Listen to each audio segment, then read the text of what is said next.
Even when I've left, I do right by you. I'll be your everything, your blue sky. I go to war, I'll fight. Damn right. Even when I've left, I do right by you. I'll be your everything. Welcome back to the Professional Stepdad Show. I'm your host, Franco Zavala. Thank you very much for joining me. This is episode 95 on the road to 100. As you can see, I'm still here in Salt Lake, getting ready to take off today to go home to my family. It was a very eventful and successful weekend. Got to talk to a lot of great people, and I can't wait to come back. Before I go any further, like always, if you have not, please like, subscribe, share, hit that notification button on YouTube, SoundCloud, iTunes, Spotify, TikTok, Instagram, Facebook. The professionalstepdad.com website is up and running. I highly recommend you head over there, stepdads, join our community, because we got some stuff coming up next year, and I want to make sure that you're connected and you're within the loop, because I cannot wait to stand in front of every one of you to not only meet you, but to hear your story and your journey. I think it's important. Today's episode is going to be about, what do they call that? Rush hour traffic, right? Follow me here though, rush hour traffic. What happens in rush hour traffic? Get on the freeway. You're a little bit optimistic that you're gonna get to your destination. Maybe you leave a little bit early. Maybe you have a game plan. And you're optimistic that you're going to get to your destination on time, on target, exactly the way you envision it in your head. So get on the on-ramp, and at first, traffic's flowing, okay, not bad.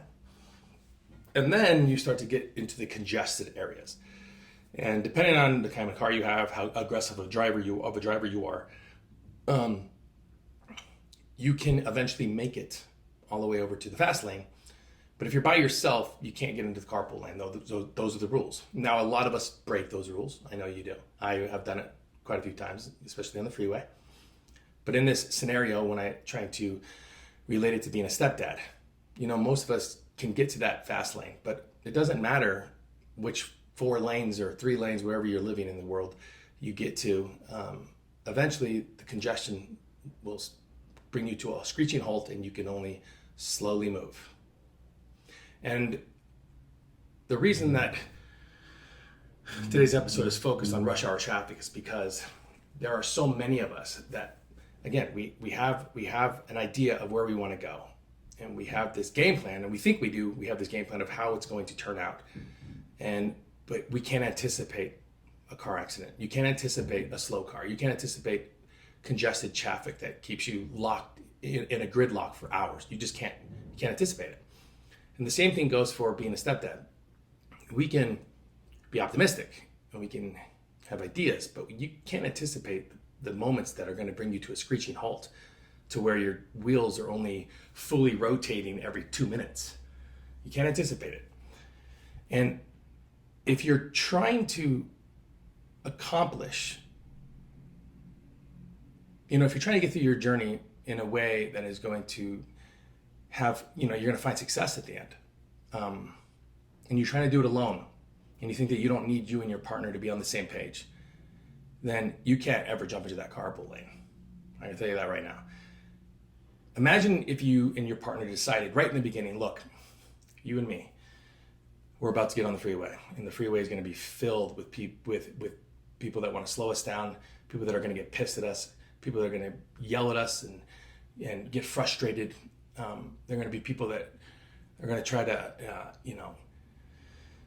like different apps like Waze, and they're going to try to give us suggestions on which way we should go. But if we do this together, if you sit in the front seat with me, we can get into the carpool lane. And it won't mean that we're going to get there in an expressed amount of time. Like, we're not going to get there super fast. It just means that we can enjoy the travel and the journey together. And that's where a lot of you stepdads are getting lost.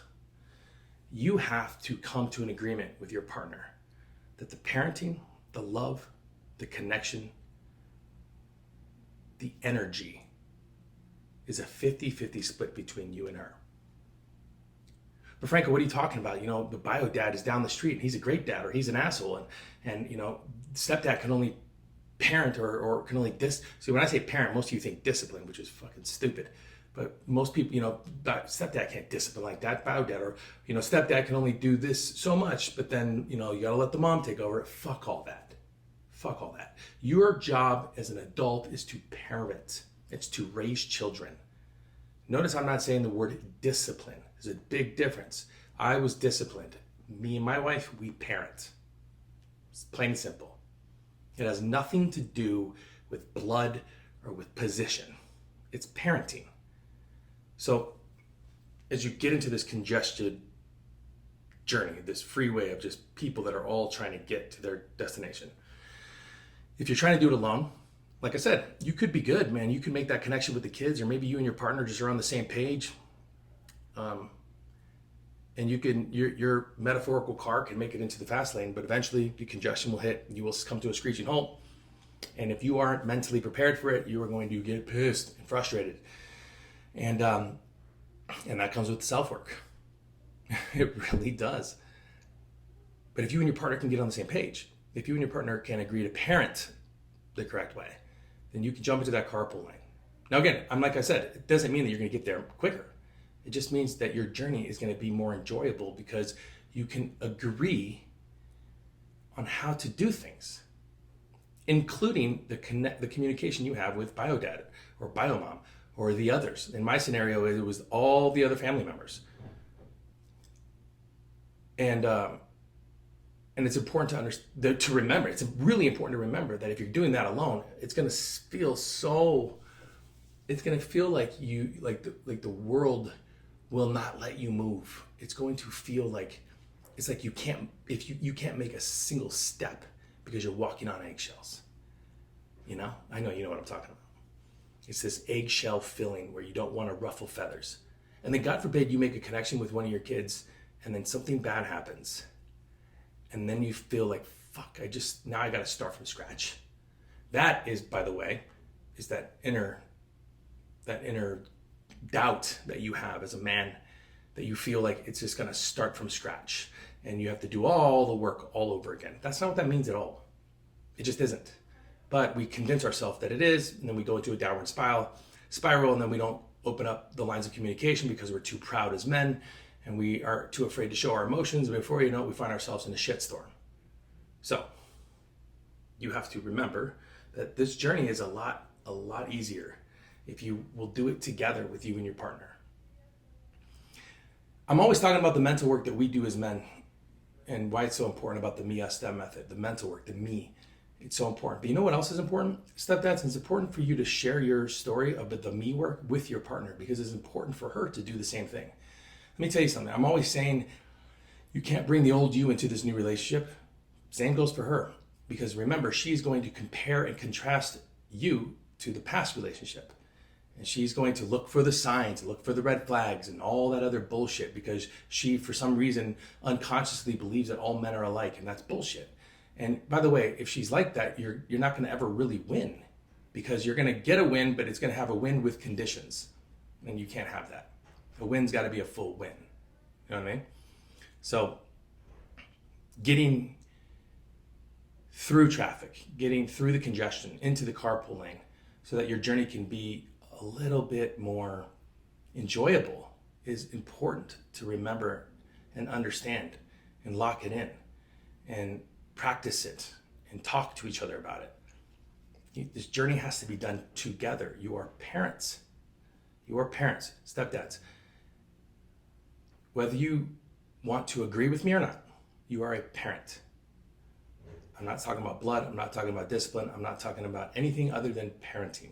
Your job is to help raise children to become the very best that they possibly can be through the ways of teaching them about life, about themselves, about how the world works, to help them block out the negativity and think about the positivity, all that stuff. And it's really hard, I know, because like I said, you're gonna have a lot of bio dads that are fucking assholes, or bio moms that are just they're outside their mind.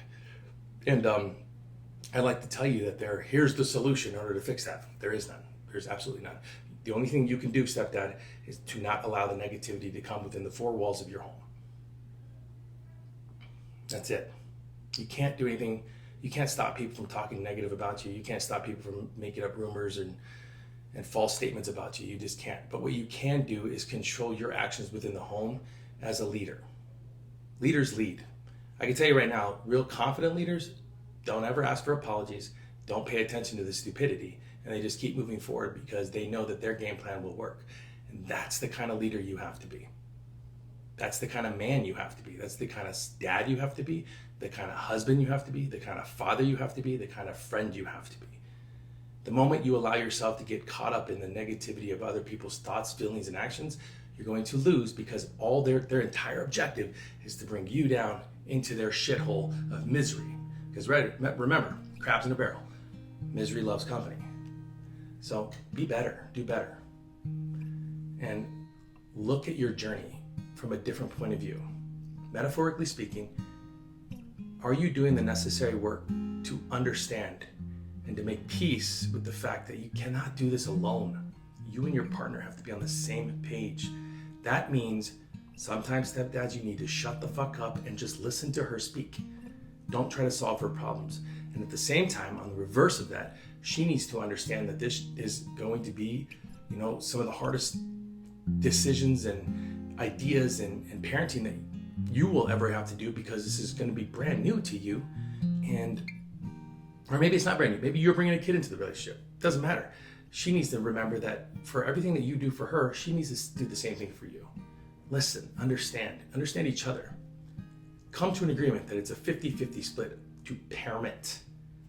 And all you idiots that keep deciding that parenting and disciplining when it comes to step parent is all in the same general conversation, it's not fucking correct.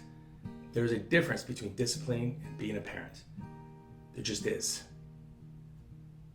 And the quicker you can get there and understand that, the quicker you can start to raise your kids in a way that teaches them the values that you and your partner have decided to instill within them. Remember, you can't control outside negativity. No matter how good of a guy you are, you cannot control it.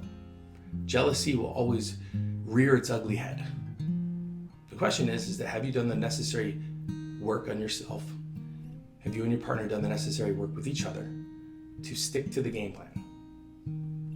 Can you, metaphorically, together, get in the car, get on the freeway, bypass some of the congestion and traffic of all the people that think they can do it alone, and get into the carpool lane together, throw on some good music, sing, dance, love, care?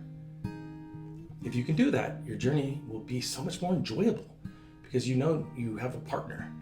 It's like being in the military. Like, we have things called battle buddies. That means that's an individual that we can trust no matter what. And I really believe that a lot of you stepdads out there, and you stepmoms, a lot of you guys need to take a step back and ask yourself, do you have that connection, and is your relationship with your partner like that? And if it's not, fucking stop what you're doing, go back to your house, write it down on a piece of paper, talk together, and develop a plan of attack, plan of success, because you know you're doing it together. So that rush hour traffic, don't get in it. Don't get into that congestion of people that think they can do it on their own, because you can't. I know I couldn't. Yeah. All right, guys, this is episode 95 of the Professional Stepdad Show. Once again, if you have not, please like, subscribe, share to the show. Hit that notification button, leave a comment. I'm not sure how the algorithms on YouTube work. It doesn't matter anyway. If I connect with one person, one stepdad, one stepmom, one individual that finds this information beneficial, then this is a win. Once again, I also, you guys, you know this. I say this all the time. I am happy, grateful, blessed, and honored that one of you are watching the show or listening to the show. And I will do my very best to continue to put out the best information that I possibly can, including the 100th episode with Scott D. Henry. You guys, this is him right here. If you don't know who Scott D. Henry is, follow him on TikTok. Follow him on TikTok. Follow him on Instagram. This man has a great story. He's a stepdad. We had a great conversation over the phone. It was all around great. You guys are going to love the 100th episode.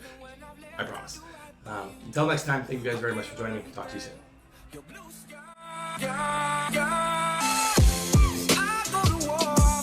Damn right. Even when I've left, I do right by you. I'll be your everything. Mary on the set, please. Thank you, everybody.